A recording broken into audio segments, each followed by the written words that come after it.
ಈ ಕಾರ್ಯಕ್ರಮದ ಪ್ರಾಯೋಜಕರು ಮಂಜುಳಾ ಮೆಲೋಡಿ ಆರ್ಕೆಸ್ಟ್ರಾ ತಂಡ ಬಾಗಲಕೋಟ್ ಹಾಗೂ ಅನ್ನ ಮುತ್ತಪ್ಪರೈ ಗೋಶಾಲೆ ಜಯ ಕರ್ನಾಟಕ ಸಂಘಟನೆ. ವಿಶೇಷವಾದಂಥದ್ದು ಅದರ ಜೊತೆಗೆ ಓಪನ್ ಹಾರ್ಟ್ ಕನ್ನಡ ದಿನಪತ್ರಿಕೆ ಬಾಗಲಕೋಟ್ ಈ ಕಾರ್ಯಕ್ರಮದ ಪ್ರಾಯೋಜಕರು. ಎಲ್ಲರಿಗೂ ನನ್ನ ನಮಸ್ಕಾರಗಳು. ಜೈ ಭೀಮ್, ಜೈ ಭೀಮ್, ಜೈ ಜೈ ಭೀಮ್. ಸ್ವಲ್ಪ ಜೋರಾಗಿ ಧ್ವನಿಯಲ್ಲಿ ಜೈ ಭೀಮ್ ಹೇಳಿ. ತಮಗೆಲ್ಲ ಗೊತ್ತೇ ಇದ್ದಂಗೆ 2014 BJP ಸರ್ಕಾರ ಬಂದಾದ್ಮೇಲೆ ನಮ್ಮ ರಾಜ್ಯದವರು ಒಬ್ಬರು ಕೇಂದ್ರದಲ್ಲಿ ಮಂತ್ರಿ ಆಗಿದ್ರು, ಅನಂತ್ ಕುಮಾರ್ ಹೆಗಡೆ ಅಂತ.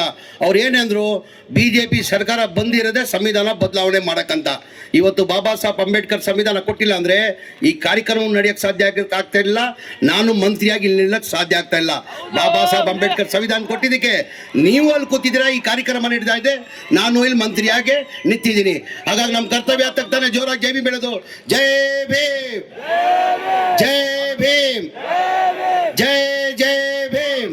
ವೇದಿಕೆ ಮೇಲೆ ಆಸೀನಿರುವ ನಮ್ಮ ನಾಯಕರು, ಈ ರಾಜ್ಯದ ಮುಖ್ಯಮಂತ್ರಿಗಳಾದಂಥ ಮಾನ್ಯ ಸಿದ್ದರಾಮಯ್ಯ ಸಾಹೇಬ್ರೆ, ಇನ್ನೊಬ್ಬರು ಆತ್ಮೀಯರು ನಮ್ಮ ಪಕ್ಷದ ಮುಖಂಡರು ಸಚಿವರಾದಂಥ MB ಪಾಟೀಲ್ ಅವರೇ, ಇನ್ನೊಬ್ಬರು ಆತ್ಮೀಯ ಸ್ನೇಹಿತರು ನಮ್ಮ ಪಕ್ಷದ ಮುಖಂಡರು ಸಚಿವರಾದಂಥ ಬೈರ್ತಿ ಸುರೇಶ್ ಅವರೇ, ಇನ್ನೊಬ್ಬರು ಆತ್ಮೀಯ ಸ್ನೇಹಿತರು ಪಕ್ಷದ ಮುಖಂಡರಾದಂಥ ಸಚಿವರಾದಂಥ ಶಿವಾನಂದ್ ಪಾಟೀಲ್ ಅವರೇ, ಇನ್ನೊಬ್ಬರು ಆತ್ಮೀಯ ಸ್ನೇಹಿತರು ನಮ್ಮ ಪಕ್ಷದ ಮುಖಂಡರು ಈ ಜಿಲ್ಲಾ ಉಸ್ತುವಾರಿ ಮಂತ್ರಿ ಆದಂಥ RB ತಿಮ್ಮಾಪುರ್ ಅವರೇ, ನಮ್ಮಣ್ಣ ಅವರು ನಮ್ಮ ಪಕ್ಷದ ಮುಖಂಡರಾದಂಥ ಆತ್ಮೀಯ ಆದಂಥ ನಸೀರ್ ಅಹಮದ್ ಖಾನ್ ಸಾಬ್ ಅವರೇ, ಇನ್ನೊಬ್ಬರು ನಮ್ಮ ಪಕ್ಷದ ಮುಖಂಡರು ಆತ್ಮೀಯ ಆದಂಥ ಮಾಜಿ ಮಂತ್ರಿಗಳಾದಂಥ ಬಸವರಾಜ್ ರೈರೆಡ್ಡಿ ಅವರೇ, ಅಶೋಕ್ ಪಠಾಣ್ ಅವರೇ, ವಿನಯ್ ಕುಲಕರ್ಣಿ ಅವರೇ, ವೇದಿಕೆ ಮೇಲೆ ಆಸೀನರು ಎಲ್ಲ ಪಕ್ಷದ ಮುಖಂಡರು ಇದ್ದಂಥ ಎಲ್ಲ ಆತ್ಮೀಯರೇ, ಇವತ್ತು ಈ ಜನ ಸಾಗರ ನೋಡಿದ್ರೆ ನನ್ನ ಅನಿಸಿಕೆ ಉಮೇಶ್ ಮೇಟಿ ಅವರು ಕನಿಷ್ಠ 30,000 ಅಂತರದಲ್ಲಿ ಗೆಲ್ತಾರಂತ ನನ್ನ ವಿಶ್ವಾಸ ಇದೆ.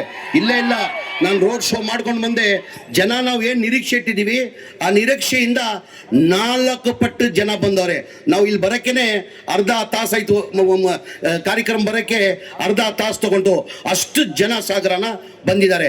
ಇವತ್ತು ನಾನು ಹುಬ್ಳಿಯಿಂದ ಬಾಗಲಕೋಟ್ ಬರುವಾಗ ಎಲ್ಲ ದಾರಿ ಉದ್ದಕ್ಕೆ ಜನ ನಿಂತ್ಕೊಂಡಿದ್ರು. ಎಲ್ಲ ಒಂದೇ ಹೇಳ್ತಾ ಇದ್ರು, ಮೇಟಿ ಅವ್ರು ಮಾಡಿರೋದು ಕೆಲಸ, ಅವ್ರು ಹೇಳ್ತವ್ರೆ ಅಭಿವೃದ್ಧಿ ಕೆಲಸ ಅವ್ರು ಮಾಡಿರೋದು ಯಾರೂ ಮಾಡೋಕ್ಕೆ ಸಾಧ್ಯ ಆಗಲ್ಲ, ಅವ್ರು ಓದಿದಲ್ಲಿ ಅಭಿವೃದ್ಧಿ ಆಗಿದೆ, ಅವ್ರೆಲ್ಲ ಅಭಿವೃದ್ಧಿ ಆಗಿರೋದು ಎಂದೂ ಬೇರೆಯವ್ರು ಮಾಡೋಕ್ಕೆ ಸಾಧ್ಯ ಆಗಲ್ಲ ಅಂತ ಅಭಿವೃದ್ಧಿ ನಮ್ಮ ತಾಲೂಕನ್ನು ಮಾಡಿದ್ದಾರೆ ಅಂತ ಹೇಳ್ತಾ ಇದ್ರು. ಮೆಡಿಕಲ್ ಕಾಲೇಜ್ ಕೊಟ್ಟಿದ್ದಾರೆ. ಅದಕ್ಕಿಂತ ಹೆಚ್ಚಾಗಿ 2013ರಿಂದ 18ವರೆಗೂ ನಾನು ಬಂದಿರೋದು ಮಾಹಿತಿ ಜನ ಹೇಳಿರೋದು ಕನಿಷ್ಠ 3,500 ಕೋಟಿ ಅನುದಾನ ತಂದು ಅಷ್ಟು ಕೆಲಸನ ಮಾಡಿದಾರಂತ ಜನ ಹೇಳ್ತಾ ಇದ್ರು. ನಾವು ಯಾರೂ ನಿರೀಕ್ಷೆ ಇಟ್ಟಿಲ್ಲ, ಇಷ್ಟು ಬೇಗ ನಮ್ಮ ಬಿಟ್ಟು ಹೋಗ್ತಾರೆ ಅಂತ ಹೇಳ್ಬಿಟ್ಟು ನಾವು ಯಾರೂ ನಿರೀಕ್ಷೆ ಮಾಡಿಲ್ಲ. ಈ ಉಪಚುನಾವಣೆ ಬರ್ತದಂತನೂ ನಾವು ಯಾರೂ ನಿರೀಕ್ಷೆ ಮಾಡಿಲ್ಲ. ಆ ಭಗವಂತನ ಇಚ್ಛೆ, ಯಾರು ಏನು ಮಾಡೋಕ್ಕಾಗಲ್ಲ. ಇವತ್ತು ಅವ್ರು ಹೋಗಿದ್ದಾರೆ, ನಾವೆಲ್ಲ ಒಂದಿನ ಹೋಗ್ಬೇಕು. ಇವತ್ತು ಅವರು ಮಗ ಆದಂಥ ಉಮೇಶ್ ಕತ್ತಿ ಅವರಿಗೆ ನಮ್ಮ ಪಕ್ಷ ವತಿಯಿಂದ ಅಭ್ಯರ್ಥಿ ಮಾಡಿದ್ದಾರೆ. ತಮಗೆಲ್ಲ ಗೊತ್ತಿದ್ದಂಗೆ ನಮ್ಮ ಸರ್ಕಾರದ ಇವತ್ತು ಈ ನಮ್ಮ ಸರ್ಕಾರ ಬಂದು 3 ವರ್ಷ ಆಗಿದೆ. 2023ರಲ್ಲಿ ನಮ್ಮ ನಾಯಕರಾದಂಥ ನಮ್ಮ ಮಾಜಿ ಮುಖ್ಯಮಂತ್ರಿಗಳಾದಂಥ ಸಿದ್ದರಾಮಯ್ಯ ಅವರು 5 ಗ್ಯಾರಂಟಿಯನ್ನು ಘೋಷಣೆ ಮಾಡಿದ್ರು. ಯಾವುದಪ್ಪ 5 ಗ್ಯಾರಂಟಿ ಅಂದರೆ, ಮನೆ ಯಜಮಾನಿಗೆ 2,000 ರೂಪಾಯಿ ಕೊಡಬೇಕು, 200 ಯೂನಿಟ್ವರೆಗೂ ಕರೆಂಟ್ ಫ್ರೀ ಕೊಡಬೇಕು, 5 kg ಅಕ್ಕಿ ಇದ್ದಿದ್ದು 10 kg ಕೊಡಬೇಕು, ನಮ್ಮ ಈ ರಾಜ್ಯದಲ್ಲಿ ಹೆಣ್ಮಕ್ಳು ಎಲ್ಲನ ಕರ್ನಾಟಕದಲ್ಲಿ ಫ್ರೀ ಹೋಗ್ಬಾರ್ದು, ಡಿಪ್ಲೊಮಾ ಹೋಲ್ಡರ್ಸ್ಗೆ 1,500ರಿಂದ 3,000 ಮಾಡಬೇಕಂತ ಘೋಷಣೆ ಮಾಡಿದ್ರು 2023ರಲ್ಲಿ. ಇದೇ BJP ಅವ್ರು ಏನಂದ್ರು, ಈ ಗ್ಯಾರಂಟಿಗಳು ಲಾಗು ಮಾಡಕ್ಕೆ ಸಾಧ್ಯ ಆಗಲ್ಲ, ಇದು ಬರೀ ರಾಜಕೀಯ ಭಾಷಣ ಮಾಡಿದ್ದಾರೆ. ಈ ಗ್ಯಾರಂಟಿಗಳು ಲಾಗು ಮಾಡಬೇಕಾದ್ರೆ ಕನಿಷ್ಠ 55ರಿಂದ 60,000 ಕೋಟಿ ಆಗ್ತದಂದ್ರು. ನಮ್ಮ ಸರ್ಕಾರ ಬಂದು ಮಾನ್ಯ ಸಿದ್ದರಾಮಯ್ಯ ಮುಖ್ಯಮಂತ್ರಿ ಆಗಿ ಒಂದೇ ತಿಂಗಳಲ್ಲಿ ಈ 5 ಗ್ಯಾರಂಟಿಯನ್ನು ಜಾರಿ ಮಾಡೋದು ತಮಗೆಲ್ಲ ಗೊತ್ತೇ ಇರೋದು ವಿಚಾರ. ಅದ್ರ ಜೊತೆಯಲ್ಲಿ ನಾನು 6ನೇ ಗ್ಯಾರಂಟಿ ಹೇಳ್ತಾ ಇದ್ದೀವಿ.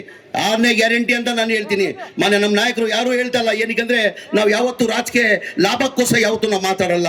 ನಮ್ಮ 6ನೇ ಗ್ಯಾರಂಟಿ ಯಾವುದಪ್ಪ ಅಂದರೆ, ನಾವು ಘೋಷಣೆ ಮಾಡಿಲ್ಲ ಚುನಾವಣೆ ಟೈಮಲ್ಲಿ ಜನಗಳು ಮನೆ ಫ್ರೀ ಕೊಡ್ತೀವಿ ಅಂತ ನಾವು ಘೋಷಣೆ ಮಾಡಿರಲಿಲ್ಲ. ಮಾನ್ಯ ಸಿದ್ದರಾಮಯ್ಯ ಅವರು ನನ್ನ ವಸತಿ ಮಂತ್ರಿ ಮಾಡಿದಾದ್ಮೇಲೆ, ನನ್ನ ಗಮನಕ್ಕೆ ಬಂದಾದ್ಮೇಲೆ, ಹಿಂದಿನ ಸರ್ಕಾರದಲ್ಲೇ ಸಿದ್ದರಾಮಯ್ಯ ಸಾಹೇಬ್ರ ಮುಖ್ಯಮಂತ್ರಿ ಇರುವಾಗ 14, 15, 16, 17ರಲ್ಲಿ ಸ್ಲಮ್ ಬೋರ್ಡಲ್ಲಿ 1,80,000 253 ಮನೆಗಳು ಸ್ಯಾಂಕ್ಷನ್ ಮಾಡಿದ್ದು.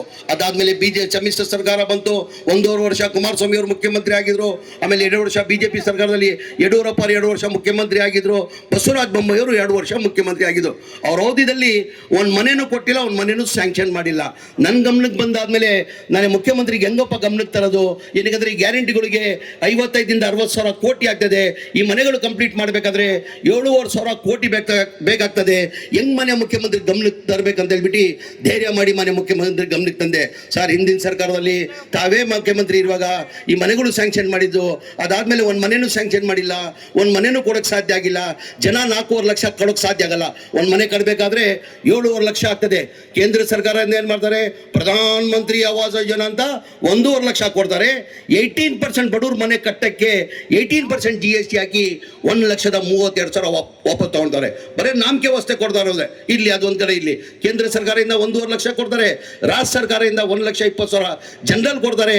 SC STಗೆ 2 ಲಕ್ಷ ಕೊಡ್ತಾರೆ. ಅವರೇಜ್ ತಗೊಂಡ್ರೆ 3 ಲಕ್ಷ, 4.5 ಲಕ್ಷ ಬೆನಿಫಿಷರಿ ಕೊಡಬೇಕಾಗಿತ್ತು. ಟೋಟಲ್ 1,80,253 ಮನೆಗೆ ಬೆನಿಫಿಷರಿ 7,400 ಕೋಟಿಯಲ್ಲಿ ಬರೇ 310 ಕೋಟಿ ಬಂದಿತ್ತು. ಯಾರೋ 5,000 ಕೊಟ್ಟವ್ರೆ, 10,000, 15,000 ಬಡವ್ರು ಆದ್ಮೇಲೆ ಕೊಡೋಕೆ ಸಾಧ್ಯ ಆಗಲ್ಲ. ನಾನು ಮುಖ್ಯಮಂತ್ರಿಗೆ ಗಮನಕ್ಕೆ ತಂದೆ, ಸರ್ ಈ ಥರ ಬಡವ್ರು ಕೊಡೋಕ್ಕಾಗಲ್ಲ, ನಾವೇ ಸರ್ಕಾರ ವತಿಯಿಂದ 4 ಲಕ್ಷ ಕೊಟ್ಟು ಮನೆಗಳು ಕಂಪ್ಲೀಟ್ ಮಾಡಬೇಕಾಗ್ತದೆ. ಜನ ಬೀದಿಯಲ್ಲಿದ್ದಾರೆ ಸರ್, ಮನೆಗಳು ಅನ್ಕಂಪ್ಲೀಟ್ ಆಗಿ ಅಂತ. ಮನೆ ಮುಖ್ಯಮಂತ್ರಿಗಳು 2-3 ಮೀಟಿಂಗ್ ಮಾಡಿ, ನೀನು ಹೇಳ್ತಾರ ಸತ್ಯ, ಬಡವ್ರು ದುಡ್ಡು ಕೊಡೋಕೆ ಸಾಧ್ಯ ಆಗಲ್ಲ, ಅದು ಎಷ್ಟನ್ನ ಕಷ್ಟ ಆಗಲಿ ಈ ಮನೆಗಳು ಕಂಪ್ಲೀಟ್ ಮಾಡಬೇಕಂತ 2024 ಕ್ಯಾಬಿನೆಟ್ ಅಂದು ಅಪ್ರೂವ್ ಮಾಡಿದ್ದಕ್ಕೆ 2024 ಮಾರ್ಚಲ್ಲಿ 36,789 ಮನೆಗಳು ಕೊಟ್ವಿ. ಎಷ್ಟು? 36,000. ಇದೇ ತಿಂಗಳಲ್ಲಿ ಜನವರಿಯಲ್ಲಿ 24ನೇ ತಾರೀಕಿಗೆ ದೊಡ್ಡ ಮಟ್ಟದಲ್ಲಿ ಹುಬ್ಳಿದಲ್ಲಿ ಕಾರ್ಯಕ್ರಮ ಮಾಡಿ 42,345 ಮನೆ ಕೊಟ್ವಿ. ಒಟ್ಟಾಗಿ 79,860 ಮನೆ ಕೊಟ್ವಿ. ಏನಕ್ಕೆ BJP ಅವ್ರು ಕೊಟ್ಟಿಲ್ಲ, ಏನಕ್ಕೆ ಜನತಾದಳ ಅವ್ರು ಕೊಟ್ಟಿಲ್ಲ? ಅವ್ರು ಬಡವ್ರ ಬಗ್ಗೆ ಕಾಳಜಿ ಇದ್ರೆ ಅವ್ರು ಕೊಡ್ತಾ ಇದ್ರು ತಾನೆ. ಅಂದರೆ ಬಡವ್ರ ಬಗ್ಗೆ ಸಿದ್ದರಾಮಯ್ಯ ಮಾತ್ರ ಕಾಳಜಿ ಇರೋದು ಅವ್ರಿಗಿಲ್ಲ ಅಂತ ನಿಮ್ಗೆ ಕೇಳಕ್ಕೆ ಬಯಸ್ತಾ ಇದ್ದೀನಿ. ನಾವು ಘೋಷಣೆ ಮಾಡಿಲ್ಲ, ಇನ್ನು ಇದೇ ವರ್ಷದಲ್ಲಿ ಇನ್ನು 51,000 ಮನೆ ಕೊಡ್ಬೇಕಂತ ನಾವು ತೀರ್ಮಾನ ಮಾಡಿದ್ವಿ. ದಯಮಾಡಿ ಇದೆಲ್ಲ ಅರ್ಥ ಮಾಡ್ಕೊಳ್ಬೇಕಾಗ್ತದೆ. BJP ಅವ್ರು ಬಂದು ಮಾತಾ ಕೇಳ್ತವ್ರೆ, ಇವರು ಕೊಡ್ಬೋದಾಗಿತ್ತು. ತಮಗೆಲ್ಲ ಗೊತ್ತಿದ್ದಂಗೆ 2008 ಮನೆ ಯಡಿಯೂರಪ್ಪ ಅವರು ಮುಖ್ಯಮಂತ್ರಿ ಆಗಿದ್ರು. ಅವಾಗ ಜನ ಬಹಳ ನಿರೀಕ್ಷೆ ಇಟ್ಕೊಂಡಿದ್ರು. ಇಲ್ಲಪ್ಪ, ಇಷ್ಟು ದಿನ ನಾವು ಜನತಾದಳ ಸರ್ಕಾರ ನೋಡಾಗಿದೆ, ಕಾಂಗ್ರೆಸ್ ಸರ್ಕಾರ ನೋಡಾಗಿದೆ, ಎಂದೂ BJP ಸರ್ಕಾರ ಬಂದಿಲ್ಲ, ಇವರಿಬ್ಬರಿಂದ ಚೆನ್ನಾಗಿ ಅಭಿವೃದ್ಧಿ ಕೆಲಸ ಮಾಡ್ತಾರಂತ ಜನ ನಿರೀಕ್ಷೆ ಇಟ್ಕೊಂಡು ಮ್ಯಾಂಡೇಟ್ ಯಾವತ್ತೂ BJP ಬಂದಿಲ್ಲ. ಯಾವತ್ತು BJP ಮ್ಯಾಂಡೇಟ್ ಬಂದಿಲ್ಲ. 2008 ಮ್ಯಾಂಡೇಟ್ ಬಂದಿಲ್ಲ. ಯಾವತ್ತು ಇದುವರೆಗೂ ಕರ್ನಾಟಕದಲ್ಲಿ ಜನ ಅವ್ರಿಗೆ ಮ್ಯಾಂಡೇಟ್ ಕೊಟ್ಟಿಲ್ಲ. ಆಪರೇಷನ್ ಕಮಲ ಮಾಡಿ ಸರ್ಕಾರ ರಚನೆ ಮಾಡಿದ್ರು. ಇದೇ ಮನೆ ಯಡಿಯೂರಪ್ಪ ಅವರು ಮುಖ್ಯಮಂತ್ರಿ ಇರುವಾಗ ನಮ್ಮ ಯಾರಪ್ಪ ಅವರು ನಮ್ಮ ಕೌನ್ಸಿಲಲ್ಲಿ ಯಾರು ಸರ್? CT ರವಿ ಇಲ್ಲ, ನಮ್ಮ ಉಗ್ರಪ್ಪ ಅವರು ಒಂದು ಪ್ರಶ್ನೆ ಕೇಳ್ತಾರೆ ಕೌನ್ಸಿಲಲ್ಲಿ, ಸರ್ ರೈತರು ಕಷ್ಟದಲ್ಲಿದ್ದಾರೆ, ದಯಮಾಡಿ ಸಾಲ ಮನ್ನಾ ಮಾಡಿ ಸರ್ ರೈತರಿಗೆ. ಅವ್ರು ಕೌನ್ಸಿಲಲ್ಲಿ ಏನು ಉತ್ತರ ಕೊಡ್ತಾರೆ? ನನ್ನ ತವ ಪ್ರಿಂಟಿಂಗ್ ಮಿಷಿನ್ ನೋಟ್ ಇಲ್ಲ ಅಂತ ಮಾಡಿದ ರೈತರಿಗೆ ಸಾಲ ಮನ್ನಾ. ಇದೇ ಸಿದ್ದರಾಮಯ್ಯ ಅವರು ಮುಖ್ಯಮಂತ್ರಿ ಆದರೂ 2013 8,900 ಕೋಟಿ ಸಾಲನ ಮನ್ನಾ ಮಾಡಿದಿಲ್ಲ. ಯಾವ ಪ್ರಿಂಟಿಂಗ್ ಮಿಷಿನ್ ಸಿದ್ದರಾಮಯ್ಯ ತಾವಿತ್ತು? ದಯಮಾಡಿದೆಲ್ಲ ತಾವು ಅರ್ಥ ಮಾಡ್ಕೊಳ್ಬೇಕಾಗ್ತದೆ. ಕೇಂದ್ರದಲ್ಲಿ BJP ಸರ್ಕಾರ ಬಂದು 2014 ಜನ ಭಾಳ ನಿರೀಕ್ಷೆ ಇಕ್ಕಿದ್ರು. ನರೇಂದ್ರ ಮೋದಿ ಭಾಳ ಬಡತನದಿಂದ ಬಂದಿರೋದು, ಅವ್ರ ಬಡವ್ರ ಬಗ್ಗೆ ಕಾಳಜಿ ಇದೆ, ದೇಶಕ್ಕೆ ಒಳ್ಳೇದಾಗ್ತದೆ ಅಂತ ಎಲ್ಲ ಕಡೆ ಪ್ರಧಾನಮಂತ್ರಿಗಳು ಭಾಷಣ ಮಾಡ್ತಾ ಇದ್ರು. ಸಬ್ಕಾ ಸಾಥ್ ಸಬ್ಕಾ ವಿಕಾಸ್, ದೇಶ ಕಾ ಅಚ್ಚಾ ಹೋಗಾ ಮೈ ದೇಶ ಕಾ ಅಚ್ಚಾ ಕरूंगा, ಹರ್ ಏಕ್ ಅಕೌಂಟ್ ಮೇ 15 लाख ರೂಪಾಯಿ 15 ಲಕ್ಷ ಹಾಕ್ತೀರಂದ್ರು. 15 ಪೈಸೆ ಆಗಲಿಲ್ಲ. 2 ಕೋಟಿ ಜನ ಯುವಕರಿಗೆ ಕೆಲಸ ಕೊಡ್ತೀರಂದ್ರು, ಯುವಕರಿಗೆ ಕೆಲಸ ಕೊಟ್ಟಿಲ್ಲ. ಯಾವ ಥರ ಇತಿಹಾಸ ತೆಗಿರಿ, ಕಾಂಗ್ರೆಸ್ ಪಕ್ಷದ ಇತಿಹಾಸ ತೆಗಿರಿ. ಯಾವ ಚುನಾವಣೆ ಬರ್ತದೆ, ಜನಗಳು ಮುಂದೆ ಹೋದ್ರೆ ನಮ್ಮ ಸಾಧನೆಯನ್ನ ತೋರಿಸಿ ನಾವು ಮತ ಕೇಳ್ತೀವಿ. ನಮ್ಮ ಸರ್ಕಾರ ಇತ್ತು, ಇಂಥ ಕಾರ್ಯಕ್ರಮನ ಕೊಟ್ಟಿದ್ದೀವಿ, ಮುಂದೆ ನಮ್ಮ ಸರ್ಕಾರ ಬಂದರೆ ಇಂಥ ಕಾರ್ಯಕ್ರಮ ಕೊಡ್ತೀವಿ ಅಂತ ನಮ್ಮ ಸಾಧನೆಯನ್ನ ತೋರಿಸಿ ಮತ ಕೇಳ್ತೀವಿ ನಾವು. ಯಾವತ್ತನ BJP ಅವರು ಸಾಧನೆಯನ್ನ ತೋರಿಸಿದ್ದಾರೆ, ಹಿಂದೂ ಮುಸಲ್ಮಾನ್. ಅವ್ರು ಯಾವ ಹಿಂದೂನೂ ಬೇಕಾಗಿಲ್ಲ, ಯಾವ ಮುಸಲ್ಮಾನೂ ಬೇಕಾಗಿಲ್ಲ. ಅವ್ರು ಬೇಕಾಗಿರೋದು ಅಧಿಕಾರ. ಹೆಚ್ಚಿನ ಸಂಖ್ಯೆಯಲ್ಲಿ ಅಲ್ಪಸಂಖ್ಯಾತರು ಕೂತಿದ್ದಾರೆ. ನಮ್ಮ ಇಸ್ಲಾಂ ಧರ್ಮ ನಮ್ಗೆ ಹೇಳಿಲ್ಲ ಜಾತಿ ಭೇದ ಮಾಡಿ ಜಾತಿ ಭೇದ ಮಾಡಿ ಅಂತ ಹೇಳಿಲ್ಲ, ಎಲ್ಲ ಪ್ರೀತಿಯಿಂದ ವಿಶ್ವಾಸದಿಂದ ಅಣ್ಣ ತಮ್ಮದಿರಂಗೆ ಮಾಡ್ಬೇಕಂತ ಹೇಳಿದ್ರು. ಮಸಬ್ ನಹಿ ಸಿಖಾತಾ आपस में बैर रखना, हिंदी है हम, हिंदुस्तान है जहां से अच्छा हिंदुस्तान हमारा. ನಮ್ಮ ಇಸ್ಲಾಂ ಧರ್ಮ ಇದೆ ಕೊಡೋರು ದಯಮಾಡಿ ಎಲ್ಲ ಅರ್ಥ ಮಾಡ್ಕೊಂಡಿದ್ದಾವು. ಮೇಟಿ ಅವ್ರು ಏನೇನು ಕೆಲಸ ಮಾಡಿದಾರಂತ ತಮಗೆಲ್ಲ ಗೊತ್ತೇ ಇದೆ. ದಯಮಾಡಿ ನಿಮ್ಮಲ್ಲಿ ಉಮೇಶ್ ಒಬ್ಬ ಯುವಕ ಇದ್ದಾನೆ, ಯುವಕನ್ನ ತಾವು ನಾನು ಬೆಳಗಿಂದ ನೋಡ್ತಾ ಇದ್ದೀನಿ. ಎಲ್ಲ ಕಡೆ ಭಾಳಷ್ಟು ಕಡೆ ನಾನು ನಸೀರ್ ಅಹಮದ್ ಸಾಹೇಬ್ರು ಪ್ರಚಾರ ಮಾಡಿದ್ವಿ, 4-5 ಸ್ಲಮ್ಗೂ ಹೋಗಿದ್ವಿ. ಎಲ್ಲೋದ್ರು ಒಂದೇ ಮಾತು ಹೇಳ್ತಾರದು, ಇಲ್ಲ ಸರ್ ಮೇಟಿ ಅವ್ರು ತುಂಬ ಕೆಲಸ ಮಾಡಿದ್ದಾರೆ, ಇಲ್ಲಿ ಅವ್ರಿಗೆ ನಾವು ಮತ ಕೊಡೋದು. ಹೋದ ಸದ್ಯದಲ್ಲಿ ಅಂತ ಕಡಿಮೆ ಅಂತರದಲ್ಲಿ ಅವ್ರು ಗೆದ್ದಿದ್ರು. ಈ ಬಾರಿ ಕನಿಷ್ಠ 30 ಇಂದ 35 ಸಾವಿರ ಅಂತರದಲ್ಲಿ ಗೆಲ್ತಾರಂತ ಎಲ್ಲರೂ ಜನ ಹೇಳ್ತಾರೆ. ದಯಮಾಡಿ ನಿಮ್ಮಲ್ಲಿ ಸರ್ಕಾರ ನಮ್ಮಿದೆ, ಹಕ್ಕು. ನೀವೇನು ಮತ ಕೊಡಬೇಕಾಗಿರೋದು ಅದಕ್ಕಿಂತ ಜೊತೆ ಇವ್ರ ಹಕ್ಕು, ಇವ್ರ ತಂದೆಯವ್ರ ಹಕ್ಕಿದ್ದು. ತಾವು ಮೇಟಿ ಅವ್ರನ್ನ ಆಯ್ಕೆ ಮಾಡಿದ್ದು 5 ವರ್ಷಕ್ಕಂತ ತಾವು ಆಯ್ಕೆ ಮಾಡಿದ್ರು. ಮಧ್ಯದಲ್ಲಿ ನಮಗೆಲ್ಲ ಬಿಟ್ಟೋಗ್ತಂತ ನಾವು ಯಾರೂ ನಿರೀಕ್ಷೆ ಇಟ್ಟಿಲ್ಲ.